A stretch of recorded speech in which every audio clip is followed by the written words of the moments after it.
নমস্কার, আমি সৃজা। কেন্দ্রের বিজেপি সরকার আজকাল প্রায়শই একটা কথা বলে, সেটা হচ্ছে যে অভিন্ন দেওয়ানি আইন চালু করতে হবে, অর্থাৎ এক দেশ এক আইন। কারোর জন্যই কোনো বিশেষ সুবিধা থাকবে না, সকলের ক্ষেত্রে সমানাধিকার থাকবে। দেশের অসংখ্য মানুষ সেটা চান, আমি দেখেছি তারা বলেন প্রায়শই যে এক দেশ এক আইন চালু করতে হবে। বিশেষ করে এ রাজ্যের অসংখ্য আরএসএস এবং বিজেপির সমর্থকরা প্রায়শই বলেন যে হ্যাঁ, এক দেশ এক আইন চালু করতে হবে, সকলের জন্য সমানাধিকার চালু করতে হবে। এই বিষয়টা নিয়ে একটু আলোচনা করি, চলুন। এবার আইনের বিষয়ে আমার অনেক জ্ঞান অবশ্যই নেই, তবু যেটুকু আমি বুঝেছি বিষয়টা নিয়ে পড়াশোনা করে বা জেনে, তাতে আমার মনে হয়েছে যে কয়েকটা আইন নিয়ে একটু আলোচনা করা দরকার। কারণ এই আইনগুলোতে সত্যি সত্যি একটা ডিফারেন্স রয়েছে, ধর্মের ক্ষেত্রে ডিফারেন্স রয়েছে, তাই এগুলো নিয়ে আলোচনা করা ভীষণভাবে দরকার। আর এই আইনগুলো নিয়ে আলোচনা করতে গেলে সবার প্রথম যে আইনটা নিয়ে কথা বলতে হবে সেটা হচ্ছে হিন্দু আনডিভাইডেড ফ্যামিলি ল, অর্থাৎ অবিভক্ত পরিবারের যে আইন রয়েছে। এখন হিন্দু অবিভক্ত পরিবারের জন্য আয়কর কম দিতে হয়, এটা সেই 1922 সালে ব্রিটিশরা চালু করেছিল এবং স্বাধীনতার এত বছর পরেও কিন্তু সেই একই প্রথা চালু রয়েছে। আপনি যদি অনলাইনে আয়কর রিটার্ন জমা দিতে যান তাহলে দেখবেন সেখানে তিনটে অপশান দিচ্ছে। একটা হচ্ছে একক ব্যক্তি আইন, 2 নম্বর হচ্ছে হিন্দু অবিভক্ত পরিবার আইন, আর 3 নম্বর হচ্ছে অন্যান্য। এবার এই অন্যান্যর আবার অনেকগুলো ভাগ রয়েছে, কিন্তু সেখানে ধর্মের কোনো বিষয় নেই, তাই সেটা নিয়ে আমরা আলোচনা করছি না। আমরা মূলত এই বিষয়টা নিয়ে আলোচনা করছি যে হিন্দু অবিভক্ত পরিবার আইন। সেখানে দেখানো হয়েছে যে যদি একটি হিন্দু পরিবার দেখায় তারা সবাই একসঙ্গে একই ছাদের নিচে বসবাস করছেন, তাহলে সেক্ষেত্রে আয়কর অনেকটা কম দিতে হয়। এটা শুধুমাত্র হিন্দুদের জন্য রয়েছে, এটা কিন্তু কোনো মুসলিম ধর্মাবলম্বী ব্যক্তির জন্য নেই বা অন্যান্য ধর্মের ক্ষেত্রেও নেই, এটা শুধুমাত্র হিন্দুদের জন্য করা হয়েছে।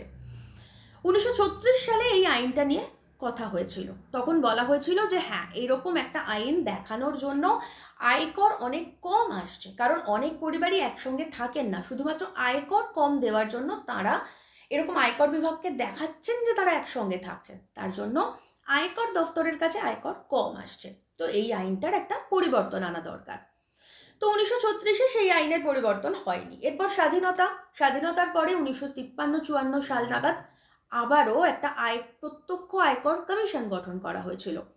তখনও কিন্তু এই বিষয়টা নিয়ে আলোচনা হয়। তখনও বলা হয়েছিল যে এভাবে হিন্দু পরিবার একসঙ্গে থাকছে, যারা দেখাচ্ছে অনেকেই তারা একসঙ্গে থাকছে না, কিন্তু এই বিশেষ সুবিধাটা নিচ্ছে, আর তার জন্যই আয়কর বিভাগের কাছে আয়কর অনেক কম পৌঁছচ্ছে, তাই এটার একটা পরিবর্তন করা উচিত, ওই কমিশন বলেছিল।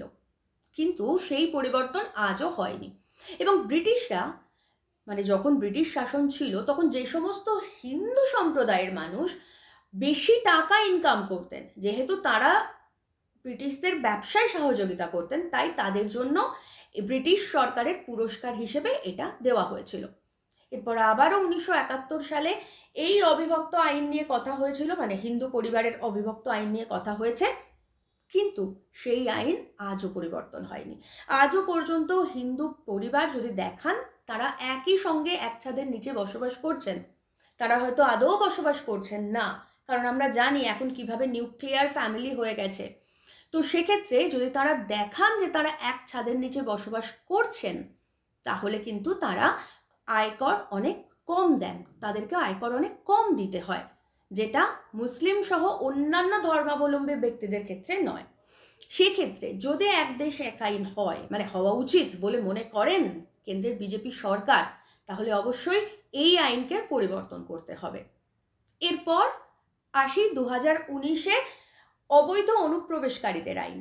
সেখানে বিজেপি সরকার যে আইন এনেছে সেখানে দেখা যাচ্ছে 2014-র 31শে ডিসেম্বরের আগে যারা বাংলাদেশ, পাকিস্তান এবং আফগানিস্তান থেকে এ রাজ্যে অনুপ্রবেশ করেছে, এ দেশে অনুপ্রবেশ করেছে, তারা যদি হিন্দু, বৌদ্ধ, শিখ, জৈন এই সমস্ত ধর্মাবলম্বী হন, তাহলে কিন্তু তারা অবৈধ অনুপ্রবেশকারী নন। কিন্তু যদি তারা মুসলিম ধর্মাবলম্বী হন তাহলে তারা অবশ্যই অবৈধ অনুপ্রবেশকারী।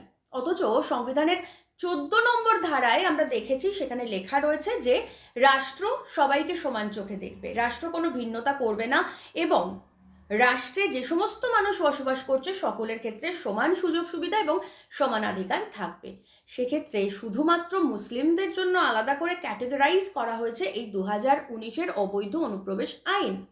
তাই বিজেপি সরকার যে এক দেশ এক আইন আনার কথা বলছে, সেক্ষেত্রে এই আইনের অবশ্যই পরিবর্তন করতে হবে। এবার আসি 1986 মুসলিম মহিলা বিলের যে আইন, সেটা 1986-তে রাজীব গান্ধী একটা নতুন করে মুসলিমদের মহিলা বিল আনেন। তার আগে একটুখানি বলে দিই 1985-র ঘটনা। আপনারা নিশ্চয়ই সবাই জানেন 1985-তে সেই শাহবানুর ঘটনা, যেখানে শাহবানুর ডিভোর্স হয়েছিল, তার স্বামী 3 তালাক দিয়েছিল বলে শাহবানু সোজা চলে যান ফৌজদারি মামলা করতে, এবং সুপ্রিম কোর্টের তরফ থেকে বলা হয় যে হ্যাঁ, শাহবানুকে খোরপোশ দিতে হবে। তখন সেই রায়কে, সুপ্রিম কোর্টের সেই রায়কে সমর্থন করেছিলেন বামপন্থীরা। কিন্তু এই আইন যখন হয়, মানে এই রায় যখন হয়, মাফ করবেন, এই রায় যখন সুপ্রিম কোর্ট দেয়, তখন রাজীব গান্ধীর যে সরকার, সেখানে হিন্দুরা একটু বিরোধী হয়ে যায়।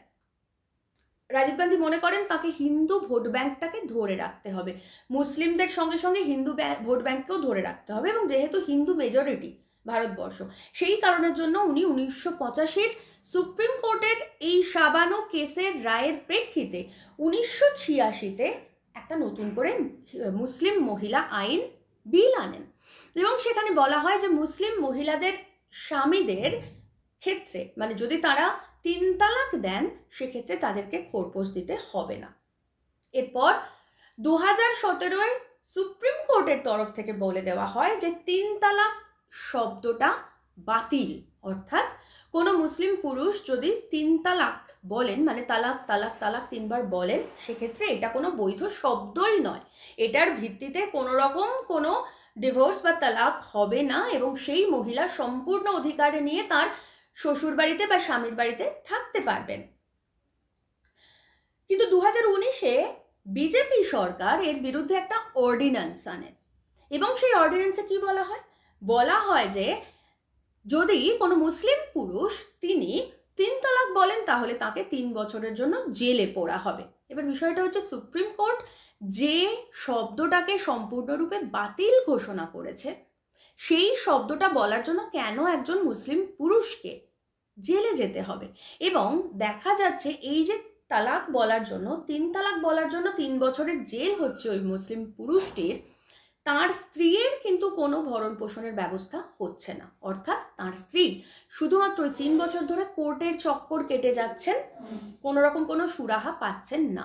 অর্থাৎ যে শব্দটাই সুপ্রিম কোর্টের তরফ থেকে বাতিল করে দেওয়া হয়েছিল, সেটাকে আবার অর্ডিন্যান্স এনে জেলে পড়ার ব্যবস্থা করাকে শুধুমাত্র মুসলিম পুরুষদের জন্য একটা প্রতিহিংসার ব্যবস্থা করা হয়েছে বলেই মনে করা হয় বিজেপি সরকারের পক্ষ থেকে। অর্থাৎ যদি এক দেশ এক আইন হয়, সেক্ষেত্রে এই আইনটাও কিন্তু বাতিল করা দরকার। অর্থাৎ ধর্মের নিরিখে কোনো রকম কোনো আইন অন্তত ভারতবর্ষের মতো ধর্মনিরপেক্ষ দেশে থাকার কথা নয়। তাই এক দেশ এক আইন আনলে অবশ্যই সবার প্রথম ধর্মের নিরিখে যে সমস্ত আইন রয়েছে, সেগুলোকে বাতিল করতে হবে, তবেই হবে এক দেশ এক আইন।